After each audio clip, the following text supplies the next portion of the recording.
고린도후서 1장 1절에서 10절 말씀인데 우리 봉독은 3절부터 10절까지 하도록 하겠습니다. 우리 한 절씩 교독하시고 마지막 10절은 다 같이 합독하도록 하겠습니다. 찬송하리로다. 그는 우리 주 예수 그리스도의 하나님이시요 자비의 아버지시요 모든 위로의 하나님이시며 우리를 위로하사 우리로 하여금 하나님께 받은 위로로서 모든 환난 중에 있는 자들을 내게 하시는 이시로다. 그리스도의 고난이 우리에게 넘친 것 같이 우리가 받는 위로도 그리스도로 말미암아 넘치는도다. 난 당하는 것도 너희가 위로와 구원을 받게 하려는 것이요 우리가 위로를 받는 것도 너희가 위로를 받게 하려는 것이니 이 위로가 너희 속에 역사하여 우리가 받는 것 같은 고난을 너희도 견디게 하느니라. 너희를 위한 우리의 소망이 견고함은 너희가 고난에 참여하는 자가 된 것 같이 위로에도 그러할 줄을 알미라.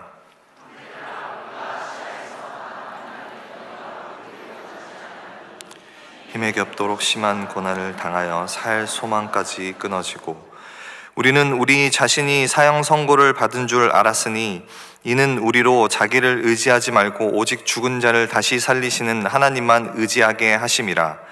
그가 이같이 큰 사망에서 우리를 건지셨고 또 건지실 것이며 이후에도 건지시기를 그에게 바라노라. 아멘. 네. 제가 한 2주 전인가요? 금요 기도회에서 말씀을 전할 기회가 있었습니다. 그래서 그때 어떤 말씀을 전할까 굉장히 많은 고민을 할 때도 그랬고 이번 주일날 오늘 말씀을 전할 때도 어떤 말씀을 나눌까 이렇게 고민하는 가운데 하나님께서 계속 좀 주셨던 마음이 좀 우리 함께 예배하는 지체들을 좀 격려하고 위로하고 또 저도 그 말씀을 통해서 좀 위로를 받고 좀 그런 시간이 됐으면 좋겠다라는 생각이 계속 들었습니다. 근데 그러던 중에 이제 그렇게 말씀을 좀 준비하게 됐고 오늘 말씀도 오늘 예배를 시작하는데 우리 조상신 목사님께서 기도를 인도하시잖아요. 그래서 사실 뭐 저희가 뭐 사역자라고 하지만 이렇게 막 그런 예배를 디테일하게 의논을 하진 않는데 조 목사님께서도 기도 인도하실 때도 그렇게 성도들을 좀 여러분들을 격려하고 위로하는 말을 하고 오늘 찬양 가사 가운데도 하나님께서 우리를 얼마나 사랑하시는지를 알려주시고 격려하는 그런 위로의 메시지가 담겨져 있다라는 게 저는 느껴지더라고요. 물론 이제 말씀을 준비해서 더 그게 민감해서 그럼 하나님께서 지금 오늘 우리 예배 가운데 어떻게 일하시고 역사하시는지를 제가 더 잘 느낄 수 있겠지만 무엇보다 여러분 모두가 그렇게 하나님께서 지금 오늘 이 예배에서 아까 우리가 기도한 것처럼 임재하시는 하나님의 그 역사하심을 여러분 한 분 한 분이 놓치지 않고 다 누렸으면 좋겠다라는 생각이 예배를 시작하는 데 들었습니다. 그래서 오늘 말씀과 우리 찬양 앞에서 기도했을 때부터 시작해서 오늘 말씀 그리고 우리가 끝나고 모든 시간들 가운데 하나님께서 우리 가운데 행하시고자 하는 그 놀라운 은혜를 한 분도 빠짐없이 다 누리는 시간이 되기를 간절히 축원드립니다. 네, 아멘 하신 분들은 그 은혜를 꼭 누릴 줄 믿습니다. 오늘 본문은 우리가 서신서는 사실 설교학에서도 봐도 그렇게 어려운 이렇게 본문들은 아닙니다. 그러니까 문자적으로 굉장히 잘 풀이가 되어 있고요.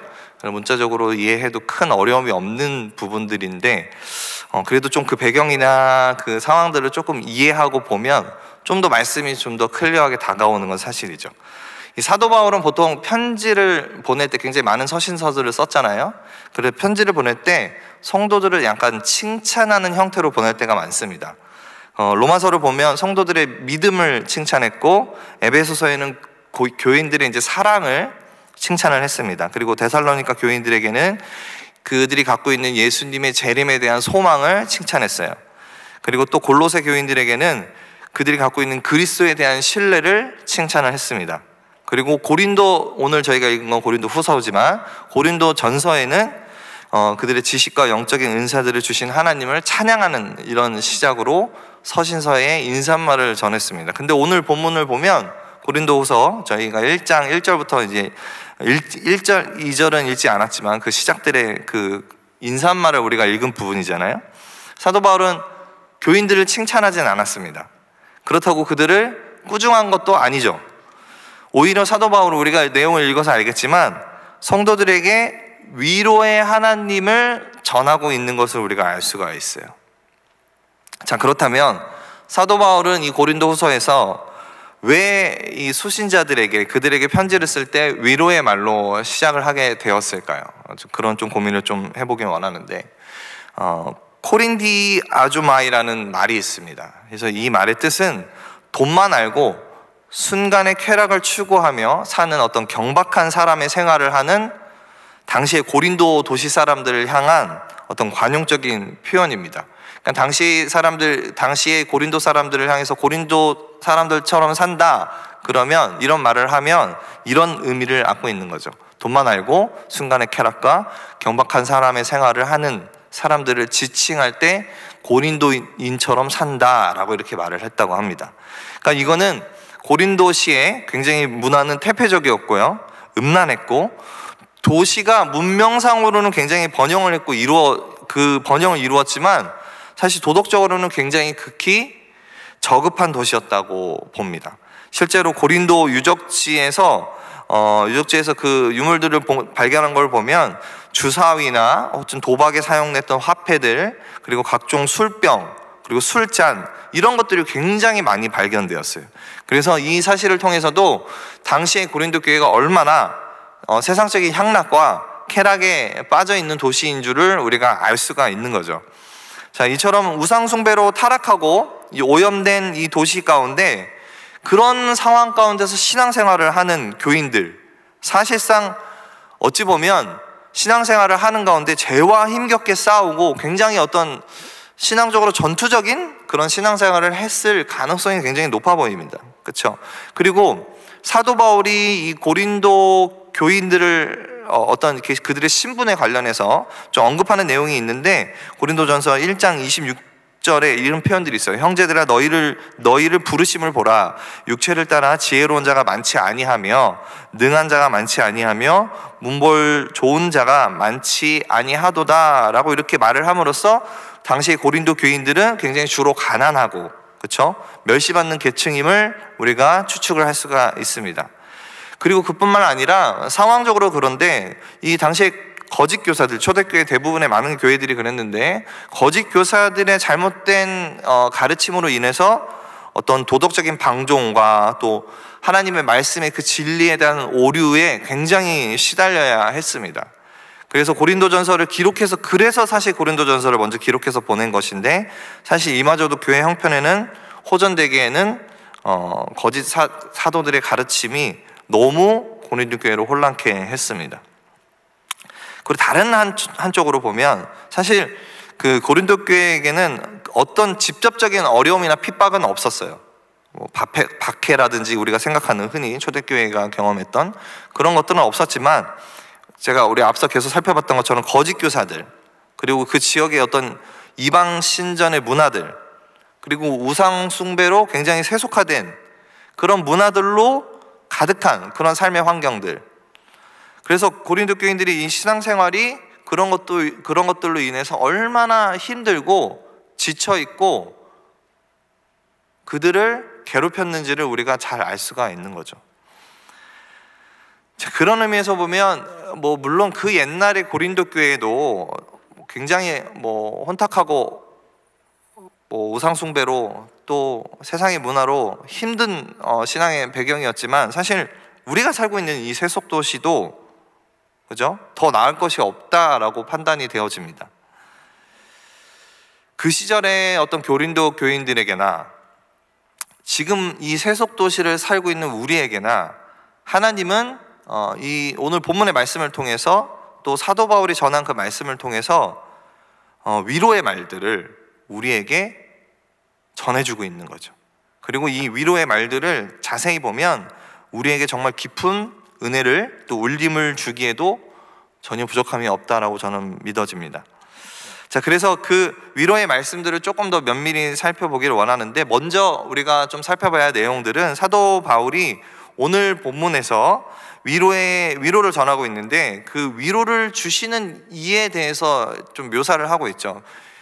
그는 누구인가요? 바로 우리 주 예수 그리스도 자비의 아버지요 모든 위로의 하나님이다, 이렇게 표현을 하고 있습니다. 당시 유대인들은 회당에서 이제 이렇게 예배를 드릴 때 도입 부분에 시작하는 기도로 오 우리 아버지, 자비의 아버지, 우리를 불쌍히 여기소서, 이런 문구들을 일단은 읽고 기도를 하면서 회당의 예배를 시작을 했습니다. 자, 언뜻 보면 사도 바울도 이 형식을, 유대인의 예배의 형식을 따르는 듯 하지만 이 유대적인 의식에서 쓰는 그 단어들을 사용하진 않았어요. 사도 바울이 이 사용한 단어, 자비라는 단어를 보면 원래 몸속에 있는 내장들을 지칭하는 단어인데, 그래서 이게 어떤 의미를 갖고 있냐, 불쌍한 자들을 보면, 긍휼이라는 단어가 불쌍한 자들을 보면 속이 뒤집힐 정도로 불쌍히 여기는 마음이 생긴다는 뜻에서 동정, 긍휼이라는 단어가 이렇게 파생되고 의미가 쓰여지는 걸 볼 수가 있어요. 그래서 정말 하나님께서 우리를 얼마나 자비롭게 여기시고 얼마나 우리를 긍휼히 여기시는지를 이 단어의 뜻을 통해서 우리가 알 수 있는 거죠. 자, 이거는 정말 하나님이 우리를 얼마나 긍휼히 여기시는지, 그분이 얼마나 자비로운 하나님이신지를 설명하고 있는 거예요. 자, 그리고 또 하나 살펴봐야 될 표현은 하나님을 또 수식하는 단어인데 바로 위로라는 표현이죠. 자, 위로라는 단어는 이제 파라클레시스라는 이제 헬라어를 써서 문자적으로는 곁에서 부름이라는 뜻인데, 이거를 격려라는 뜻으로 이해하는 게 더 가깝습니다. 그러니까 위로라는 말이요, 그렇죠?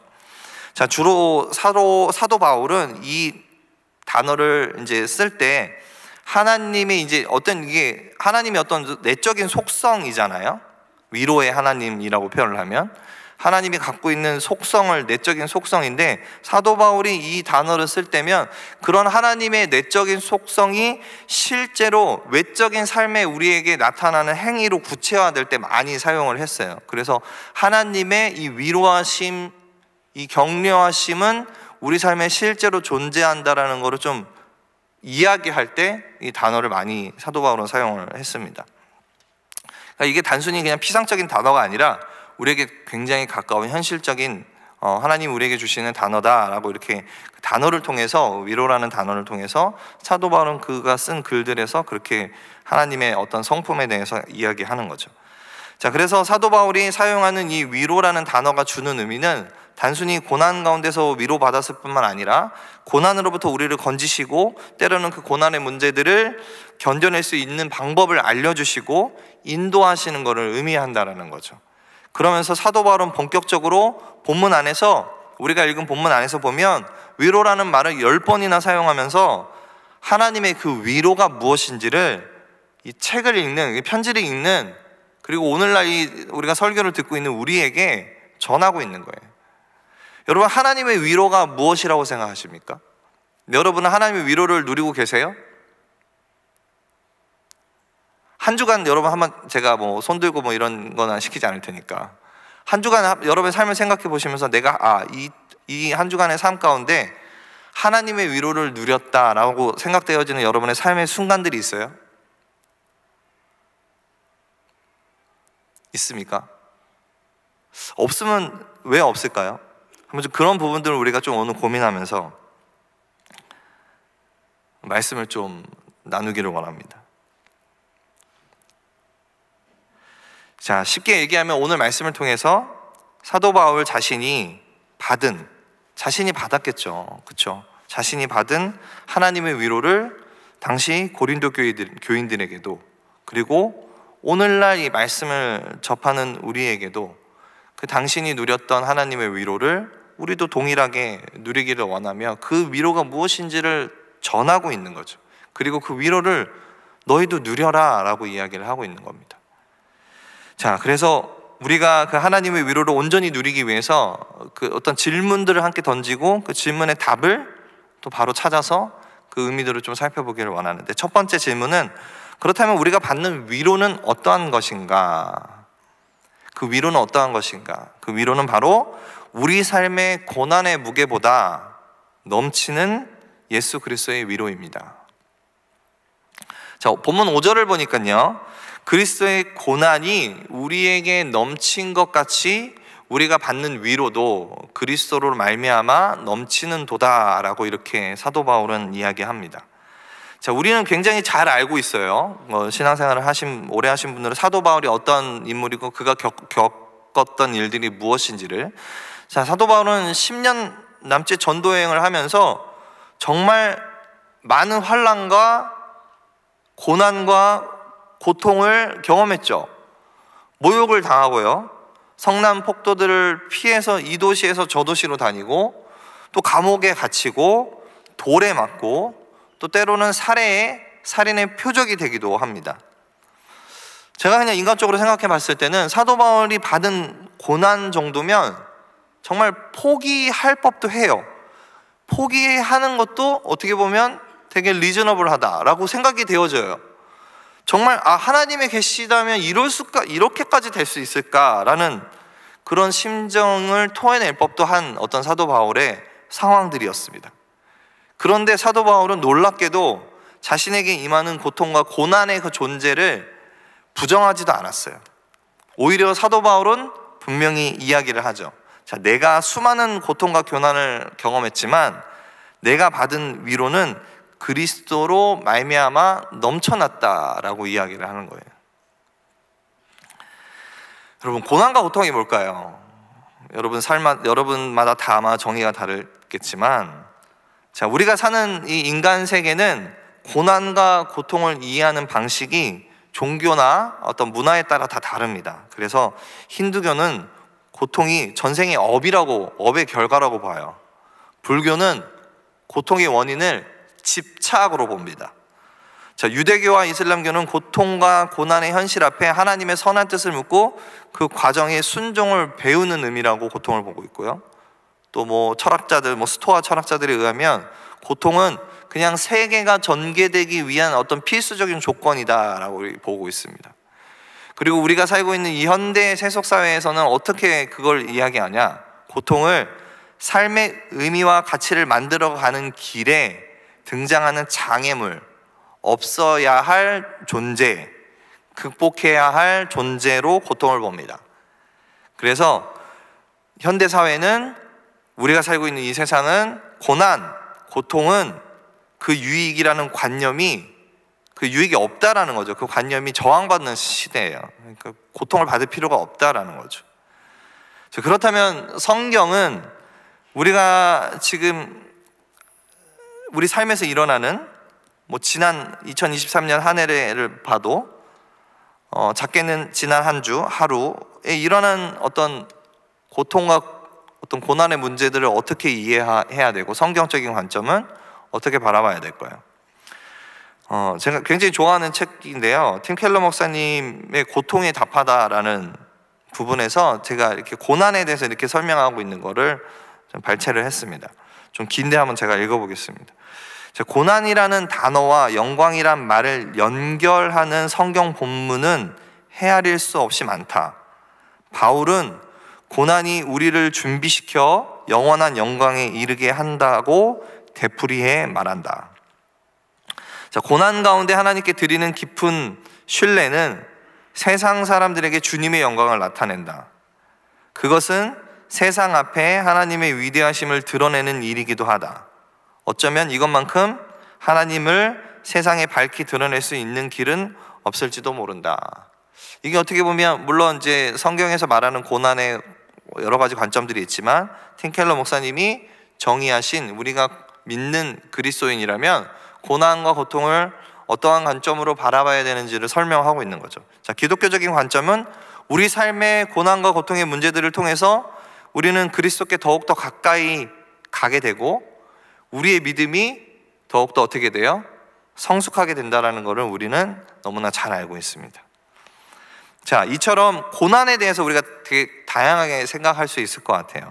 그래서 오늘 본문을 통해서도 보면 6절에 보면 우리가 환난 당하는 것도 너희가 위로와 구원을 받게 하려는 것이요 라고 이렇게 이유를 설명하고 있어요. 그러니까 고난을 이겨낸 우리는 타인에게도 그 위로가 되고, 자, 우리에게도 고통이 치유되고 극복되면서 마침내 모든 것을 새롭게 하시는 역사인 구원의 영광을 누리게 된다라는 거죠.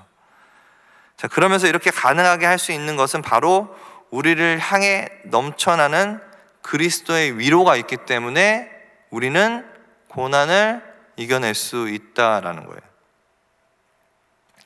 자, 여기까지 제가 좀 고난에 대해서 위로와 연관성을 가지고 좀 설명을 하고 있습니다. 그래서 굉장히 고난스러워 하시는 분들이 많아요, 지금. 네. 여러 지금 분들이 제가 봐도 한 20명은 굉장히 고난스러운 시간들을 지금 지나고 있습니다. 그래서 잠시 한번 제가 브레이크를 걸고, 네. 다시 그 고난의 순간에서 좀 자유로워지기를. 저도 예배 때 잘 조는 스타일이라 그 고난이 어떤 건지 잘 알고 있습니다, 여러분. 네. 자, 그러니까 쉽게 얘기하자면 고난과 위로라는 측면을 연결을 해서 보면 우리가 고난을 이겨낼 수 있는 것은 오늘 본문에서 비춰보면 그리스도의 위로가 있기 때문이라는 거예요. 여러분의 삶의 어떤 고난들, 그죠? 근데 그게 위로가 어떻게 임하는 거예요? 넘치도록 우리가 받은 만큼의 어떤 고난만큼 또 그것보다 더 넘치도록 하나님의 위로가 임한다라는 겁니다. 자, 여기서 우리가 생각해야 할 문제는 사실 우리가 고난을 지나갈 때 때로는 우리가 이렇게 생각할 수도 있습니다. 오늘도 내가 잘 싸워서 내가 좀 잘 이겨내서 아니면 내가 삶의 맷집이 좀 좋아서 내가 지나오게 살아온 날들이 있는데 내가 잘 견뎌와서 지나온 것처럼 느껴질 수도 있죠. 그렇게 생각할 때도 있고요. 그리고 혹은 반대로 내가 지금 겪고 있는 고난과 고통 가운데, 어려움 가운데 하나님의 위로가 전혀 안 느껴지는 그런 순간들도 있죠. 내가 이렇게 힘든데 하나님은 뭐 하시나? 그죠? 이러한 생각을, 우리의 어떤 감각적인 느낌을 우리는 믿습니다. 그러나 성경에서 오늘 본문을 통해서도 말하고 있지만 영적인 진리는 뭐예요? 우리 삶에 그리스도의 넘치는 위로가 반드시 있다라는 거예요. 여러분, 이 사실을 믿으십니까? 그러니까 여기서 아멘이 이렇게 안 나오면 여러분이 지난 삶에서 그리스도의 위로가 없었다라는 거죠. 아니, 지난 한 주간의 삶에서 그리스도의 위로, 하나님의 위로를 많이 느꼈다면 여러분 그 사실을 믿습니까? 그러면 아멘이라고 나와야죠. 근데 우리가 느끼든 못 느끼든 여러분을 향한 그리스도의 위로가 있다라는 거예요, 없다라는 거예요? 여기서는 크게 해주셔야죠. 있다라는 겁니까? 없다라는 겁니까? 있다라는 거죠. 우리가 성경을 읽고 성경의 그 말씀을 믿는다면, 자, 지금 이 순간에도 하나님은 여러분이 겪고 있는 그 고난과 고통의 삶의 순간들을 외면하지 않는다는 거예요. 지금도 위로하고 계신다는 거예요. 그 증거 중에 하나가, 저는 여러분이 지금 이 자리에 있다는 게 아주 가장 강력한 증거라고 믿습니다. 여러분이 예배의 자리에 있다는 건 하나님의 놀라운 위로의 증거라고 저는 믿습니다. 찬양하면서 은혜 받고, 말씀 들으면서 비록 초반부에 너무 졸려서 잠깐 졸았긴 했지만 그럼에도 말씀을 또 듣게 되고 기도하게 되고 성도의 교제를 누리게 되고, 이런 모든 순간들이 하나님의 위로가 아닐까. 그리고 때로는 감정적으로 하나님이 위로해 주시고 만져주시기도 하죠. 아무튼 여러분이 하나님의 위로를 누리고 있다는 가장 강력한 증거는 여전히도 세상 가운데 있을 수 있으나 여러분이 지금 이 예배 자리에 있다는 겁니다. 자, 하나님이 우리의 인생들을 어떻게 이끌어 가시고 우리의 인생들을 어떻게 위로하시는지를 사실 구약에서도 이야기한 바가 있어요. 우리가 너무 잘 아는 말씀인데 좀 길지만 우리가 한번 한 목소리로 읽어봤으면 좋겠습니다. 이사야서 61장 1절에서 3절 말씀입니다. 우리 한번 함께 읽어보도록 하겠습니다. 주 여호와의 영이 내게 내리셨으니 이는 여호와께서 내게 기름을 부으사 가난한 자에게 아름다운 소식을 전하게 하려 하심이라. 나를 보내서 마음이 상한 자를 고치며 포로된 자에게 자유를, 갇힌 자에게 노임을 선포하며 여호와의 은혜의 해와 우리 하나님의 보복의 날을 선포하여 모든 슬픈 자를 위로하되 무릇 시온에서 슬퍼하는 자에게 화관을 주어 그 죄를 대신하며 기쁨의 기름으로 슬픔을 대신하며 찬송의 옷으로 그 근심을 대신하시고 그들이 의의 나무 곧 여호와께서 심으신 그 영광을 나타낼 자라 일컬음을 받게 하려 하심이라. 여러분, 이 말씀만 봐도라도 얼마나 하나님께서 우리에게 역사하시고 일하시고 또 위로하신, 특별히 아까 중간 부분에 모든 슬픈 자를 위로하시는 하나님이라고 표현하신 그러한 분이 우리에게 임하신다라고 성경은 말합니다. 여기서 정확하게 얘기하는 건 주의 여호와의 영은 누구를 의미합니까? 성령님이죠. 성령님은 교리적으로 우리가 알고 있겠지만 성령님은 우리가 예수님을 구주로 믿으면 어떻게 되는 거예요? 떠나지 않으시는 성령님께서 내 안에 내주하시는 거죠. 그렇죠? 영원토록. 자, 이것이 오늘 이사야서에 나온 말씀이 우리 주 하나님의 위로의 방식이고 긍휼의 모습이라는 겁니다. 자, 여러분이 정말 아까도 말씀드렸지만 때로는 느껴지지 않아요. 때로는 충분한 것 같지 않아요, 위로가. 그렇지만 분명한 사실은 여러분의 삶의 모든 어려움과 고난과 고통 가운데도 하나님은 지금도 여러분 한 분 한 분을 위로하고 계시고 그렇게 격려하고 계신다는 사실을 꼭 믿으시기 바랍니다. 어떻게 말한다는 거예요? 본문에 보니까 여러분의 아픈 마음보다 넘치게 위로하신다는 거예요. 여러분의 상한 마음보다 넘치게 위로하신다는 거예요. 여러분의 상실한 마음보다 더 넘치게 여러분을 하나님은 위로하고 계십니다. 여러분의 지금 정말 지칠 대로 지친 그 마음보다 더 하나님은 위로하고 계신다는 거예요. 여러분, 이 영적인 진리를 믿음으로 바라보시기 바랍니다.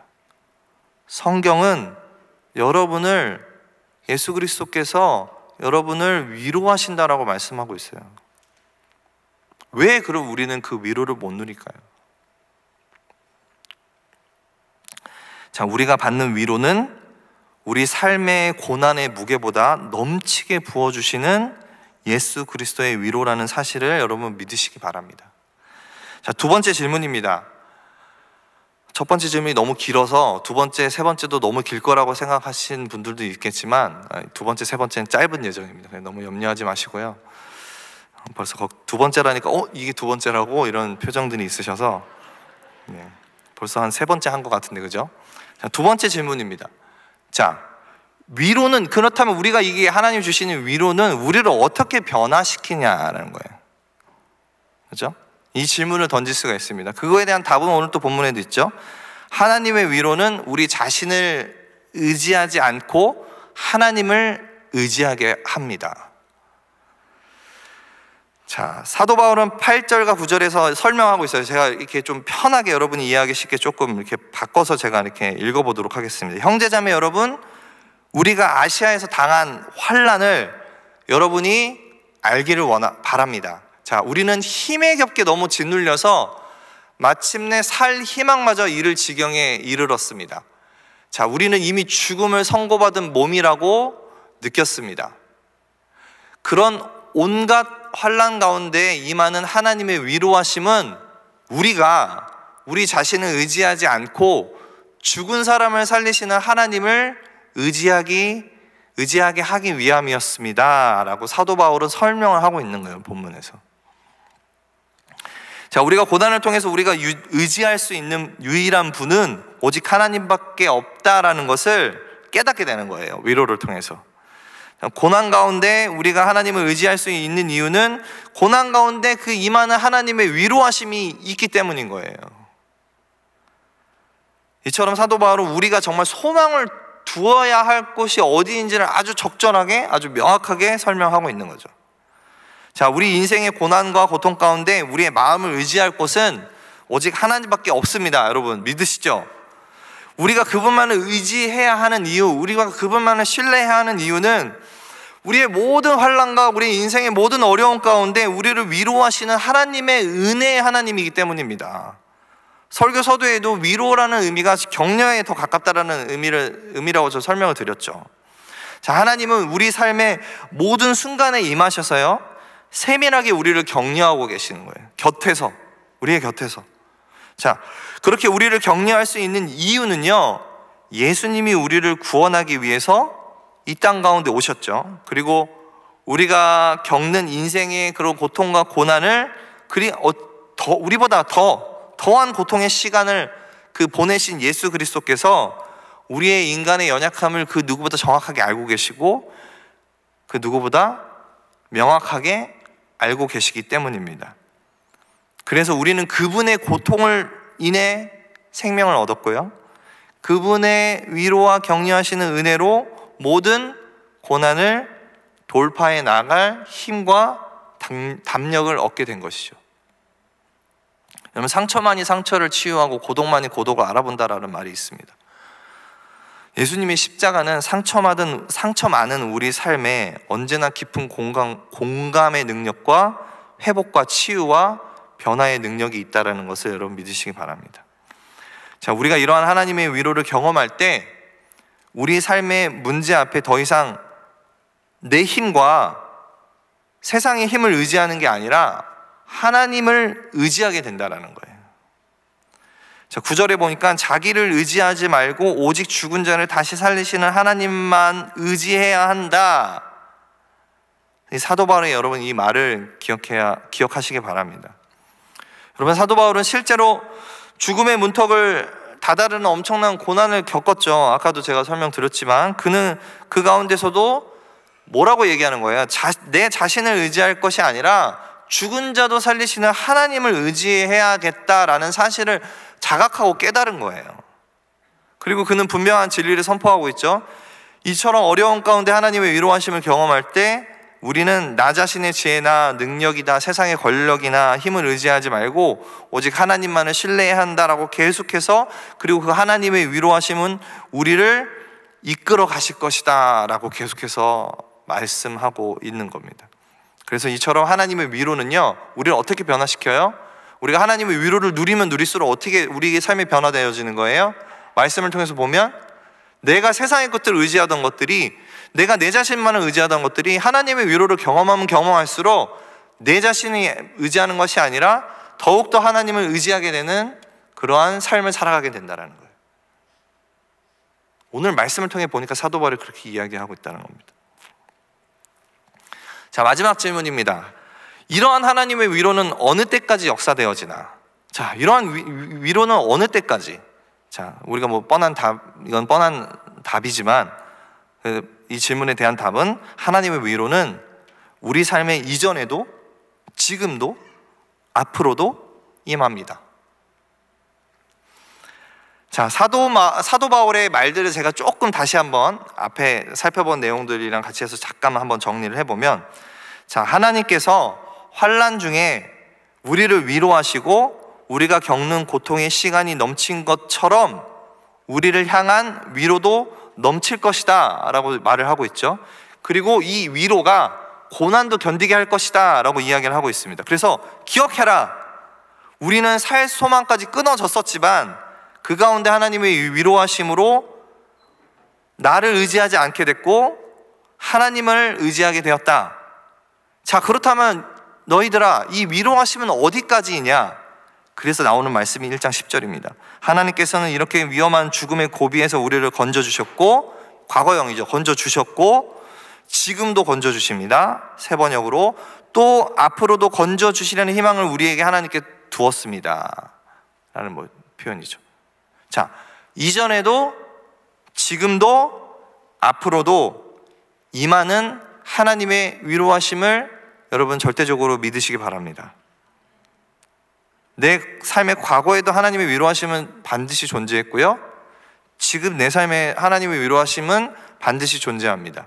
앞으로 여러분의 삶이 어떠할지라도 반드시 하나님의 위로하심은 존재하게 되어 있습니다. 자, 사도 바울 역시도요, 자신이 어떻게 앞으로의 삶이 얼마나 어떻게 될지 모르는 상황이었어요.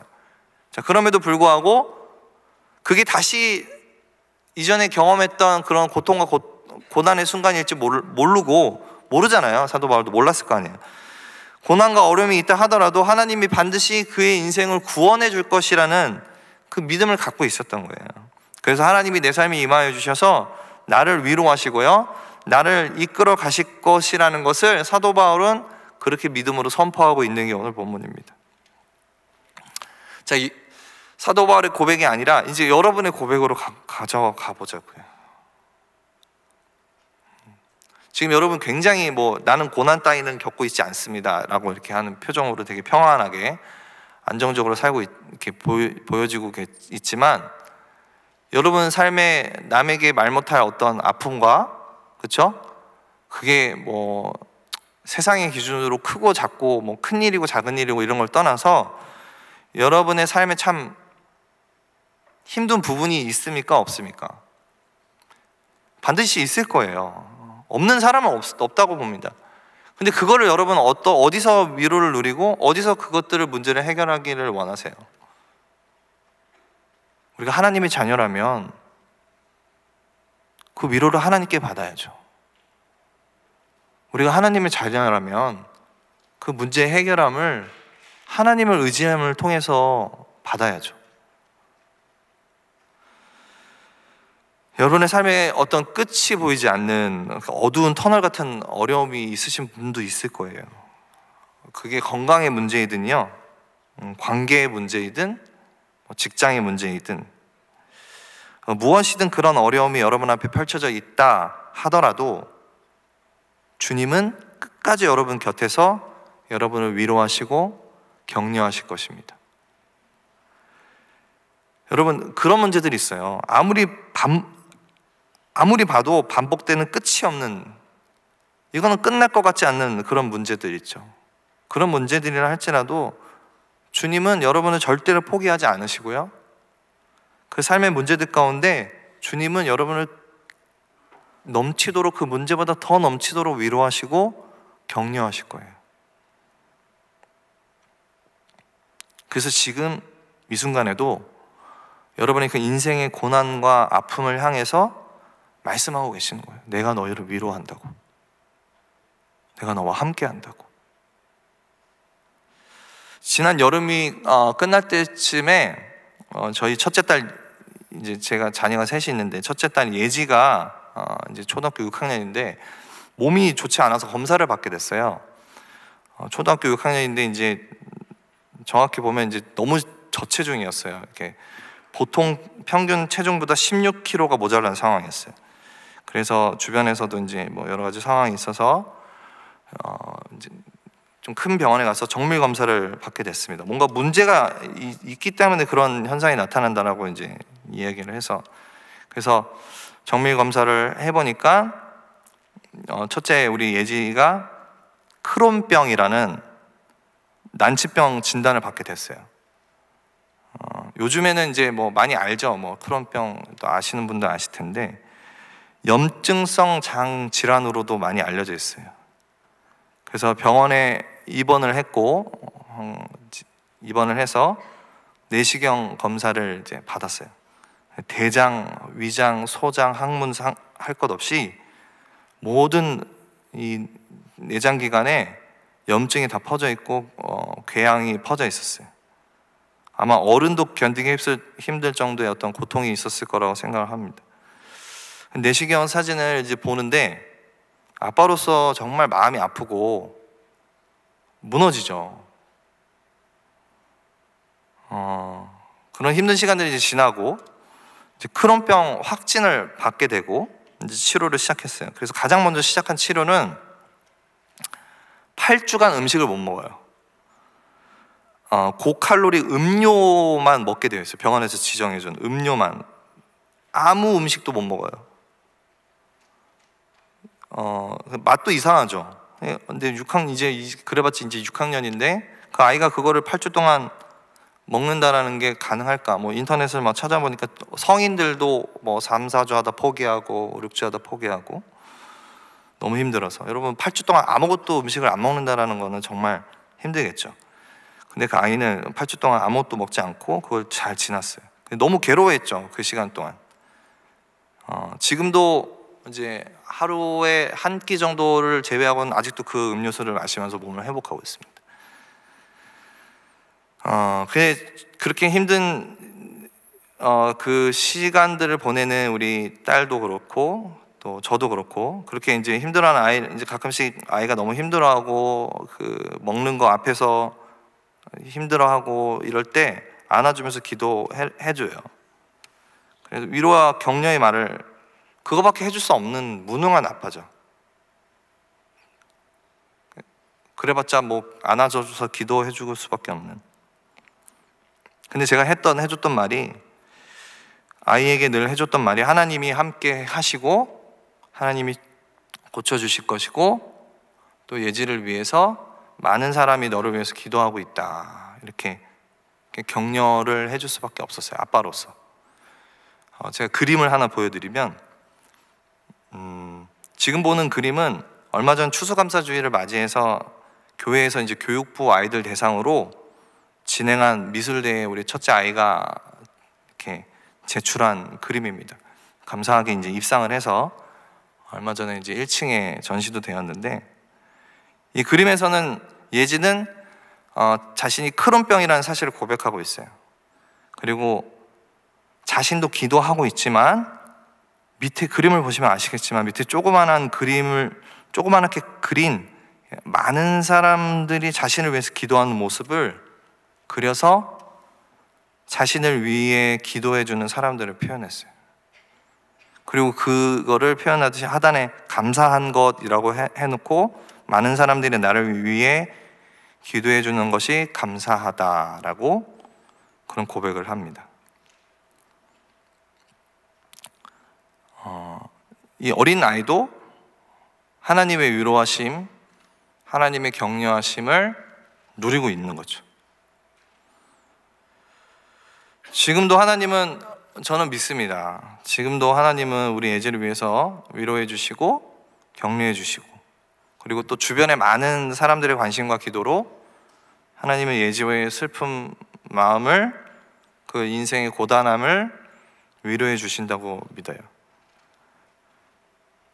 그리고 그 누구도 아니고 자신이 평생 가져가야 할 난치병이라는 그 병에 대해서도 평생 그 인생에서 자기 스스로가 싸워야 되는 그 시간 가운데서도 부모도 아니고요, 가족도 아니고요, 하나님이 그 인생을 책임지시고 격려해 주시고 이끌어 주실 거라는 건 저는 믿습니다. 그 어린아이가 쓴 말씀을 보십시오. 너희 염려를 다 주께 맡기라. 이는 그가 너희를 돌보심이라. 여러분, 이 어린 자녀도 느끼고 있는 하나님의 위로하심, 그 사랑을 여러분 마음에 느끼고 담아보고 싶지 않으세요?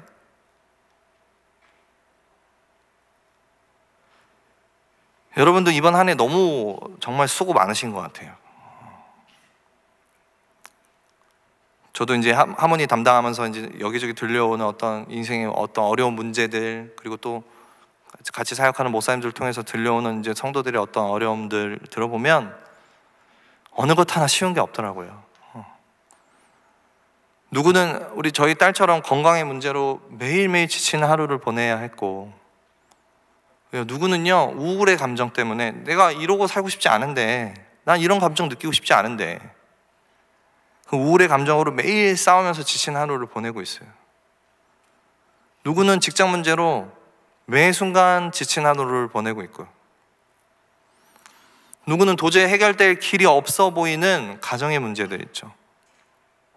이미 낙인 찍혀버린 평생 내가 가져가야 될 문제들, 그런 것들로 지친 하루를 여러분 가운데 보내셔야 했던 분도 있습니다. 누구는 정말 내 힘으로 도저히 해결할 수 없는 어떤 재정의 어려움들도 있죠. 누구는 이렇게 가난하고 싶나? 누구는 이렇게 어렵고 싶나? 오늘 설교 제목이 지친 하루를 보낸 그대에게 건네는 말입니다. 여러분, 하나님께서 지친 하루를 보낸 여러분 한 분에게 건네는 말은 바로 위로입니다. 격려예요. 우리 인생의 과거와 지금 살아가는 오늘과, 그리고 앞으로 여러분의 살아갈 날들, 그 가운데 아무리 고통과 고난의 시간 가운데 있다 하더라도 하나님은 여러분을 위로하시고 격려하시고 그 시간들을 통해서 하나님이 놀라우신 은혜들을 베풀어 주실 거라는 그 그 믿음을 가지시길 바랍니다. 오늘 말씀에 분명히 기록되어 있어요. 이건 사람의 말이 아닙니다. 제가 여러분에게 듣기 좋으라고 하는 말이 아닙니다. 말씀에 기록되어 있는 말입니다. 여러분 잊지 마십시오. 이 순간에도 하나님은 당신을 위로하고 계시고 격려하시며, 그 위로는, 그 격려는 여러분 자신이 아닌, 세상이 아닌 하나님을 의지하게 할 것이고요, 그 위로와 격려는 우리 인생에 어제도 임했고 오늘도 임했고 내일도 임할 것입니다. 여러분 같이 한번 우리 말씀을 기억하면서 기도하실까요?